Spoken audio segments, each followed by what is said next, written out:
FBI agents executed search warrants against former New York City Mayor Rudy Giuliani Tuesday. It was part of an investigation into his dealings in Ukraine. As former President Trump's personal attorney, Giuliani was heavily involved in efforts to pressure Ukrainian investigators in 2019.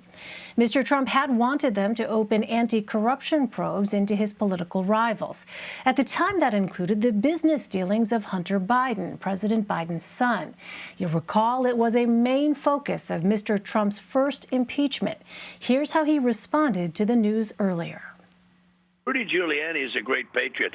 He does these things. He just loves this country. And they raid his apartment. It's like so unfair and such a it's like a double standard. Investigators also seized the cell phone of Washington, D.C. attorney Victoria Toensing. She's a Republican operative who's worked with Giuliani.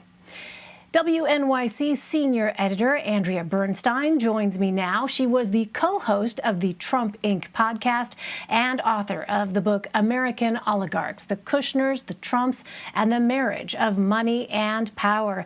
Andrea, welcome. It's good to have you back on Red and Blue. So what is it exactly that Giuliani and Toensing are being investigated for, and why did this come now?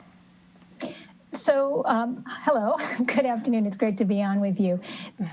The answer is we don't know exactly, but we have some indication, and we do know a little bit about why it happened now. We know from Giuliani's lawyer that he is being investigated for possible violations of the Foreign Lobbying Act, which is a law that dates from the 1930s, when it was supposed to allow Americans to know if you were acting on behalf of the Nazis. And this is why there is this law, because if you're acting on behalf of a foreign government or a foreign businessman, you're supposed to disclose that. Well, Giuliani, even though we know that he did business with many foreign countries, he did business in Ukraine, he did some business in Romania, he did some business in other countries, he never disclosed a lobbying form. So we know that they are looking for that. But more broadly, federal prosecutors are looking at a tangle of relationships between the former president's personal attorney and Ukrainian foreign nationals and businesses. And it may be that Rudy Giuliani, while he was representing the president of the United States, was also accepting money from Ukrainians and using that to try to influence the U.S. government. Why now? This is a case that actually began back during the first impeachment of Trump, when two of Giuliani's business associates were charged in Manhattan with doing something kind of similar, with acting on behalf of certain foreign nationals and keeping it a secret.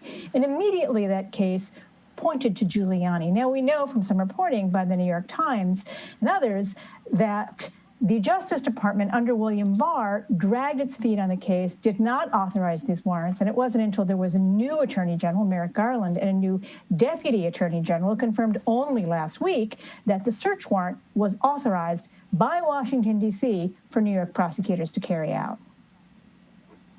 Well, is it clear why search warrants only focused on Toensing and not her husband, Joe diGenova, who works alongside her as an attorney?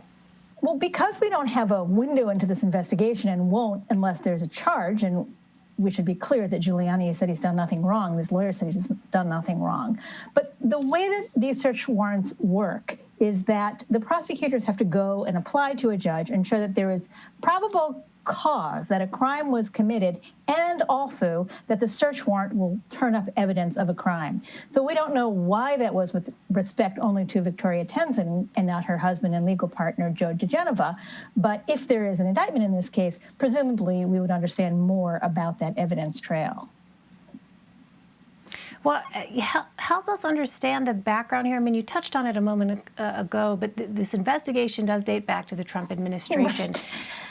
It's so confusing, and there are so many layers. Well, because I think there's a lot of folks who are going to wonder, what is the fact here that we actually know about what is separate from sort of the suspicion.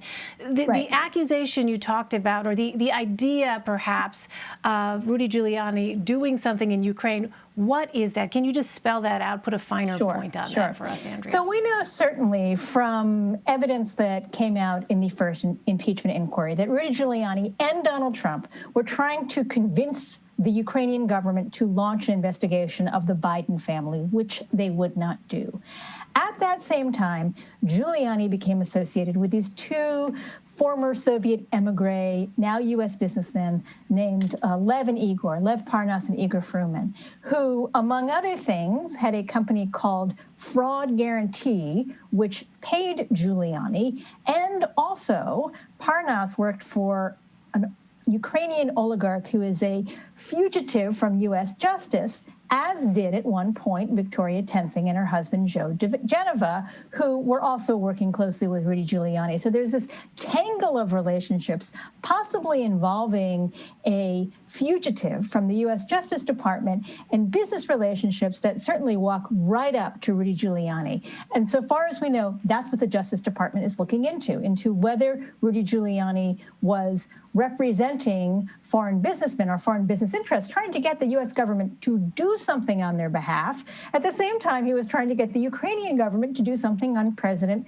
Trump's behalf. So incredibly confusing, but it shows you the sort of heart at the center, the conflict at the center of the Trump administration, which was that it was very, very difficult to untangle business and personal interests, starting right at the top with the president himself. And in our final minute here or so, Andrea, Giuliani is the second former President Trump's attorneys who is under investigation. What's the latest with Michael Cohen's case?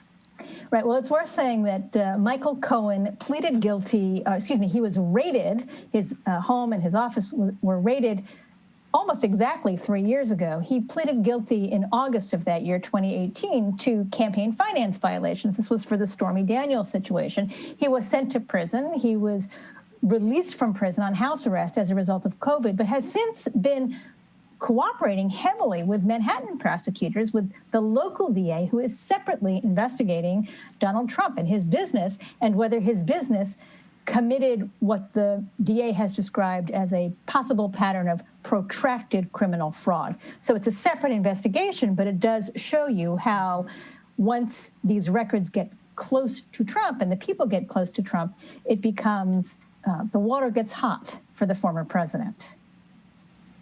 Yeah, it is so much in the way of sort of intricately woven kind of stories here. Andrea Bernstein, we are grateful to you for helping us to sort through all of that. We're going to continue to follow this. Andrea, thank you very much.